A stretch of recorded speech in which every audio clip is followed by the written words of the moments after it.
ሰላምና ጤና ለሁላችሁም ለዩትዩብ ቻናል ቤተሰቦቹን እያልኩ ዛሬው ፕሮግራም ጀምራለሁ። በተለይ ዛሬ ፕሮግራም ላይ ከኩላሊታችን ጋር በተገናኘ በተሻለ ሁኔታ ኩላሊታችንን ማደስ የሚችሉ ከኩላሊት ጋር በተገናኘ በተለይ ክሮኒክ ደረጃ ላይ ያልደረሰን የኩላሊት በሽታና ችግርን መፍታት የሚችሉ ወደ 8 የሚጠጉ ምግቦችን እናያለን፣ ድርጊቶችንም እናያለን። በተለይ እነዚህ ምግቦችና ሂደቶች ከኩላሊት ጋር በተገናኘ አንደኛ ክሮኒክ ደረጃ ላይ ወይም ደግሞ ከፍተኛ ደረጃ ላይ ያልደረሰን የኩላሊት ችግር መፍታት ይችላሉ። ከዛም ባለፈ ከኩላሊት ጋር በተገናኘ ሊፈጠሩ የሚችሉ በጊዜ ሂደት የሚመጡ ችግሮችን የማስቀረት አቅም አላቸው። ከዛም ባለፈ ለኩላሊታችን ጤናማነትም የራሳቸውን አስተዋጽኦ ያደርጋሉ። በተለይ ኩላሊታችን ጤናማ መሆን ለሌሎች ሰውነት ክፍሎችም ራሱን የቻለ አስተዋጽኦ አለው። ለምሳሌ ከብለድ ፕሬሸር ጋር በተገናኘ ያለውን ቀጥተኛ ግንኙነት ማየት እንችላለን። የኩላሊታችን ጤናማ መሆን ከብለድ ፕሬሸር ጋር በተገናኘ ያሉትን ሁኔታዎች በተሻለ ሁኔታ ሰውነታችን ሬጉሌት ማድረግ እንዲችል ያግዘናል። ኩላሊት ችግር ያለበት ሰው ብዙ ጊዜ በተመሳሳይ ሁኔታ ከደም ግፊት ጋር በተገናኘ ለሚፈጠሩ ችግሮች የመጋለጥ እድሉ ከፍተኛ ነው። ስለዚህ የኩላሊታችን ጤናማ መሆን ለራሱ ለኩላሊቱ ብቻ ሳይሆን ለሌሎች ሰውነታችን ክፍሎችና ሂደቶች ሲስተሞች ሜታቦሊዝሞች የራሱን የቻለ ቀጥተኛ የሆነ ግንኙነትና ጥቅሞች አሉት። በተለይ በዛሬ ቪዲዮ ላይ የምጠቅሳቸው ምግቦች በእነዚህ በአራት መንገድ ነው ከኩላሊት ጋር በተገናኘ ያሉትን ችግሮች መፍታትና ኩላሊታችንን ማደስ የሚችሉት። በተለይ በመጀመሪያ ደረጃ ባላቸው የሚነራል አይነት ነው። በዋነኝነት በውስጣቸው ካልሲየምና ፎስፈረስ በመኖሩ ከዛም ባለፈ ካላቸው ከቫይታሚን ጋር በተገናኘ በተለይ ቫይታሚን ሲ፣ ቫይታሚን ቢ6 በውስጣቸው መኖሩ ከዛም ባለፈ በውስጣቸው ባለው የአንቲኦክሲዳንት አይነት በተለይ አንቲኦክሲዳንት አይነት ሰብስታንስ ነው ብያችኋለሁ። ከዚህ ከፍሪ ራዲካል ጋር በተገናኘ ሰውነታችን ላይ ያሉ ሴሎች ወይም ደግሞ ህዋሳት ላይ ሊፈጠሩ የሚችሉ ችግሮችን መቅረፍና ሴሎቻችንን ለምሳሌ ኩላሊታችን አካባቢ ያሉትን ሴሎች አጠቃላይ ሰውነታችን ላይ ያሉት ሴሎች ህዋሳቶች በጊዜ ሂደት በፍሪ ራዲካል ጋር በተገናኘ ከሚፈጠሩ ችግሮች እንዳይጋለጡ የማድረግ አቅም አለው። ከዚህ ከፍሪ ራዲካል ጋር በተገናኘ ከዚህ በፊት አውርቼላችኋለሁ። ሰውነታችን ላይ ፍሪ ራዲካል በተለያየ ምክንያት ሊፈጠር ይችላል። ከምንኖርበት ቦታ፣ ከኢንቫይሮንመንታል ችግር ጋር በተገናኘ፣ ከምንመገባቸው ምግቦች፣ ከማጨስ ጋር፣ ከመጠጣት ጋር በተገናኘ እነዚህ በቀላሉ ፍሪ ራዲካሎች ሊፈጠሩ ይችላሉ። እነዚህ ፍሪ ራዲካሎች ሰውነታችን ላይ የተለያዩ ችግሮችን መፍጠር ይችላሉ። በዋነኝነት ህዋሳትን ነው የሚጎዱት። ስለዚህ አንቲኦክሲዳንት ምንላቸው ደግሞ ሰብስታንስ አይነት ናቸው፣ ውህዶች ናቸው በሰውነታችን ውስጥ ያሉ ከተለያየ ምግብ የምናገኛቸው ከዚህ ከፍሪ ራዲካል ጋር በተገናኘ ሊፈጠሩ የሚችሉ ሰውነታችን ላይ ሊፈጠሩ የሚችሉ ችግሮችን መከላከልና ማስቀረት የሚችሉ ናቸው። በተለይ በዋነኝነት ከኩላሊት ጋር በተገናኘ ያሉትን ህዋሳት የሚከላከልልን የአንቲኦክሲዳንት አይነት ኪሮሲቲን ብለን የምንጠራው ነው። ሌላኛው ደግሞ ከዚህ ካላቸው ፖዚቲቭ ሜታቦሊክ ኢፌክት ጋር በተገናኘ ነው። በተለይ ከሜታቦሊክ ኢፌክት ጋር በተገናኘ ባላቸው ጠቃሚ የሆነ ተግባራት ከኩላሊት ጋር በተገናኘ ያሉን ችግር ሊፈቱልን ይችላሉ። እያንዳንዱ ምግቦች በማየት ያሉትን ሀሳቦች እናያለን። እንደምትጠቀሙባቸው ተስፋ አረጋለሁ። ወደ ቪዲዮ ከመግባቴ በፊት ለቻናል አዲስ የሆናችሁ ሰዎች እኔ ዶክተር ዳኒ ይባላለሁ። የስነ አእምሮና የስርዓተ ጾታ ኤክስፐርት ነኝ። ቻናሌን ሰብስክራይብ ብታደርጉ ብዙ ይጠቀማሉ። ከጤና ጋር ከስነ አእምሮ ጋር በፍቅር ህይወት በትዳር ውስጥ ለሚነሱ ማንኛውም አይነት ጥያቄዎች ምላሾችን፣ ጠቃሚ መረጃዎችን የምታገኙበት ቻናል ነው። ቻናሉን ሰብስክራይብ በማድረግ ከጎን ያለችውን የደውል ምልክት አንዴ በመጫን ዩትዩብ ቻናል ቤተሰብ በመሆን ብዙ እንድትጠቀሙ በዚህ አጋጣሚ አበረታታችኋለሁ። ቀጥታ ወደ ዛሬ ቪዲዮ ገባለሁ ማለት ነው።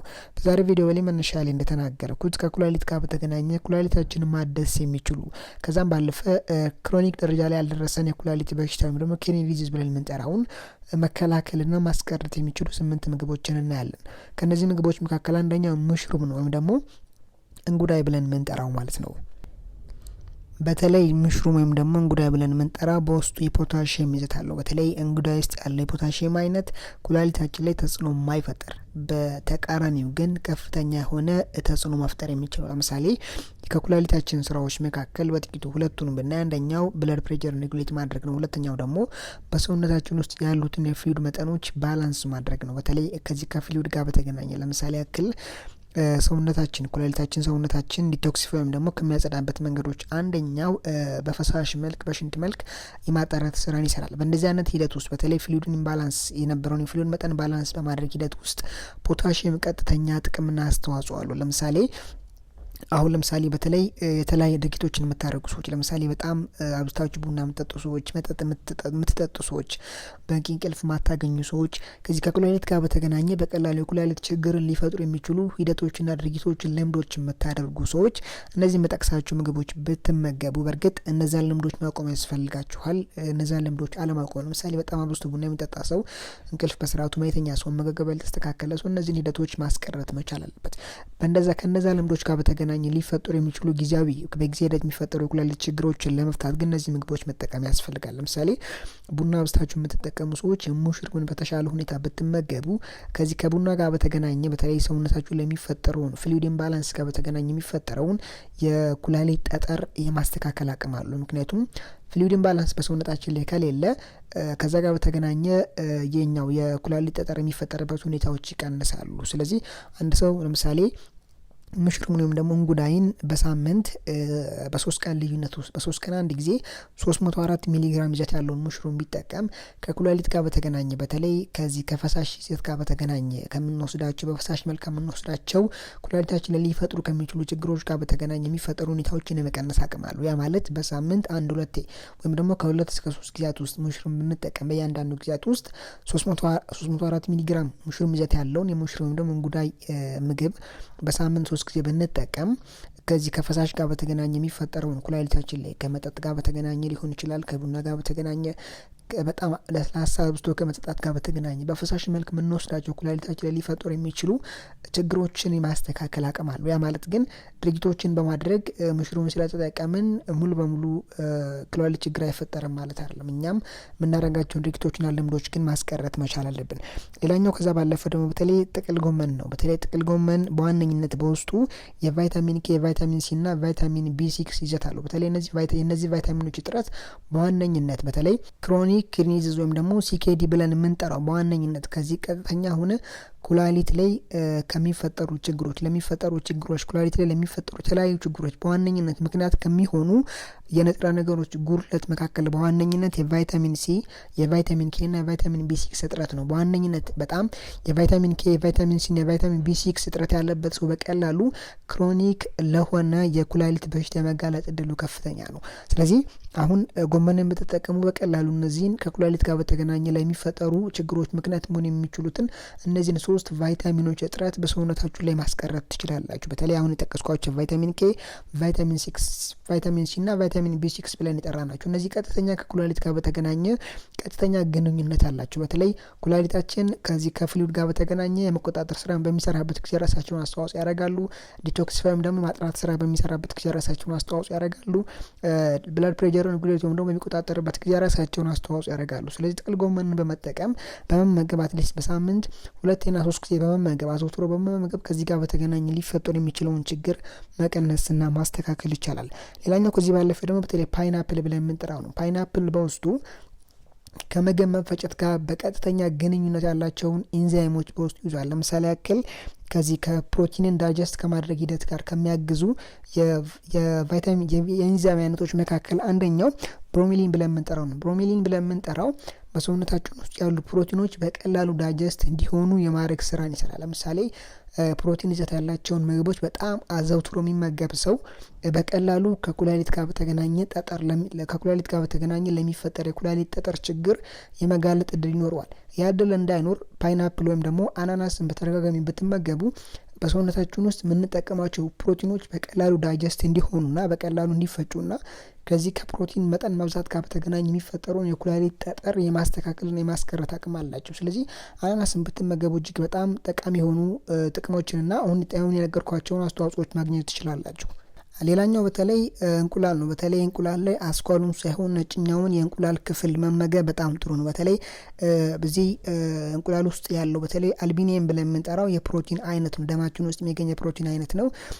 ኩላሊታችን በቀላሉ ሪፔር ማድረግ እንዲችል ለምሳሌ ቀኑን ሙሉ ሲሰራ የነበረው ኩላሊት በቀላሉ ራሱን ማደስ እንዲችል የራሱን አስተዋጽኦ ያደርጋል። አልቢኒየም ብለን የምንጠራው የፕሮቲን አይነት ደም ውስጥ የሚገኝ ነው። ግን ይሄኛው የፕሮቲን መጠን ሰውነታችን ላይ መጨመር ከፈለግን በኩላሊት ውስጥ ያለችዋን አስኳላውን ሳይሆን ከአስኳላው ውጭ ያለውን ነጯን ፓርት ብንመገብ በቀላሉ በሰውነታችን ውስጥ በደማችን ውስጥ ያለውን የአልቢኒየም መጠን ከፍ ያደርግልናል። አልቢኒየም መጠን ከፍ ማለት ኩላሊታችን በቀላሉ ራሱን የማደስ አቅም እንዲኖር የማድረግ ስራን ይሰራል። ስለዚህ ኩላሊታችን በቀላሉ ራሱን ማደስ ከቻለ ሊጠበቅበት ሊሰራ የሚገባውን ስራዎች ለምሳሌ ቅድም የጠቀስኳቸውን ስራዎች በቀላሉና ኢፌክቲቭ በሆነ መንገድ መስራት እንዲችል ይረዳዋል ማለት ነው። ኛው ቀይ ሽንኩርት ወይም ደግሞ ኦኒዮን ብለን የምንጠራው ነው። በተለይ ኦኒዮን በውስጡ አንቲኦክሲዳንት አለው። በተለይ ቅድም የጠቀስኩት ኪሮስቲን ብለን የምንጠራው አንቲኦክሲዳንት አይነት በዋነኝነት በተለይ ኩላሊታችን አካባቢ ያሉ ህዋሳት በተለያየ ከፍሪ ራዲካል ጋር በተገናኘ ለሚፈጠሩ ችግሮችና ጉዳቶች እንዳይጋለጡ ፕሮቴክት ያደርጋል ኩላሊትን። ስለዚህ አንድ ሰው በተሻለ ሁኔታ ቀይ ሽንኩርት መጠቀም ልምድ ካለው ከዚህ ከፍሪ ራዲካል ጋር በተገናኘ ከመመገብ ሊሆን ይችላል። በተለያየ ድርጊቶች ኩላሊታችን ለሚፈጠሩትን ኩላሊታችን አካባቢ ያሉት ህዋሳት ላይ ሊፈጠሩ የሚችሉ ችግሮችን የመከላከል አቅማችንን ከፍ ያደርግልናል። የኩላሊታችንን አቅም ከፍ ያደርጋል። ኩላሊታችን አካባቢ ያሉት ህዋሳት በቀላሉ ለተለያዩ ችግሮች እንዳይጋለጡ የማድረግ ስራን ስለሚሰራ ማለት ነው። ይሄኛው ኪሮስቲን ብለን የምንጠራው የአንቲኦክሲዳንት አይነት። ሌላኛው ስትሮቤሪ ወይም ደግሞ ኢንጆሪ ብለን የምንጠራው የፍሩት አይነት ነው። ይሄኛው በተለይ በውስጡ ያለው ከፍተኛ ሆነ ለኩላሊታችን የሚጠቅም የአንቲኦክሲዳንት ይዘት አለው። ከዛም ባለፈ ደግሞ በተለይ የተለያዩ ሚነራሎች አሉት። ለምሳሌ እንደ ፎስፈረስና ፖታሺየም፣ ቀደም እንደጠቀስኩት ፎስፈረስና ፖታሺየም ከዚህ ኩላሊታችን ፍሉይድን ባላንስ ከማድረግ ሰውነታችን ውስጥ ያሉ ፈሳሾችን ባላንስ በማድረግ ዲቶክሲፋይ በማድረግ ሂደት ውስጥ የራሳቸውን አስተዋጽኦ እንደሚያደርጉ ነግሬያችኋለሁ። ሌላው ከአንቲኦክሲዳንት ጋር በተገናኘም ህዋሳት ላይ የሚፈጠሩ ችግሮችን የመከላከል አቅም እንዳለው ነግሬያችኋለሁ። ስለዚህ ስትሮቤሪ ስንጠቀም እነዚህን ኤሌመንቶች በቀላሉ ሰውነታችን ግራስፕ ማድረግ ይችላል፣ ማግኘት ይችላል። እንደዛ አይነት ሁኔታዎች ከዛ ጋር በተገናኘ ሊፈጠሩ የሚችሉ ችግሮችን የመቀነስ አቅም አለው። ሌላኛው በተለይ የሎሚ ውሃ ነው። በተለይ የሎሚ ውሃ በውስጡ ሲትሪክ አሲድ አለው። ሲትሪክ አሲድ ለምንጠራው በተለይ በተለያየ ምክንያት ሰውነታችን ለሚፈጠሩትን የስቶኖችም ደግሞ የኩላሊት ጠጠሮች ለምሳሌ ከምግብ ጋር በተገናኘ ከምንወስዳቸው መጠጦች ጋር በተገናኘ ከምንመገባቸው ምግቦች ጋር በተገናኘ በቀላሉ ሰውነታችን ለሚፈጠሩ የተለያዩ ጠጠሮች በጊዜ ሂደት የኩላሊት ጠጠር መሆን የሚችሉ ሁኔታዎችን በመፍጨት በሽንት መልክ በቀላሉ ከሰውነታችን መወገድ እንዲችሉ ሲትሪክ አሲድ ቀጥተኛ ግንኙነት አለው። ለምሳሌ በሰውነታችን ላይ በቂ ሲትሪክ አሲድ ካለ በቀላሉ ሰውነታችን ላይ ያሉ ጠጠሮች ሰውነታችን በቀላል መንገድ በመሰባበር በሽንት መልክ እንዲወጡ የማድረግ ስራን ይሰራል። ስለዚህ የሎሚ ውሃን በአትሊስት በሳምንት 1-2 መጠቀም በተለይ ከኩላሊት ጠጠር ጋር በተገናኘ የምትቸገሩ ሰዎች ይህን ነገር ብታደርጉ በተሻለ ሁኔታ ችግሩን መቀነስና መቅረፍ እንድትችሉ ይረዳችኋል ማለት ነው። በአጠቃላይ እነዚህ ምግቦች ከኩላሊት ጋር በተገናኘ ያሉትን ችግሮች መቅረፍ የሚችሉ በጊዜ ሂደት ሊፈጠሩ የሚችሉ ችግሮችን የመቀነስ አቅም ያላቸው ናቸው። በአጠቃላይ ዛሬ ቪዲዮን ይመስላል። ጠቃሚ መረጃዎችንና ምክሮችን እንዳገኛችሁ ተስፋ አደርጋለሁ። ሀሳብና አስተያየታችሁን ኮሜንት ላይ ጻፉልኝ። ይህን ቪዲዮ ሼር በማድረግ ሌሎችም እንዲጠቀሙ የራሳችሁን አስተዋጽኦ እንድታደርጉ አበረታታችኋለሁ። በቀጣይ በአስተማሪ ቪዲዮ እስከምንገናኝ ድረስ መልካም ጊዜ ሆኑላችሁ። ባይ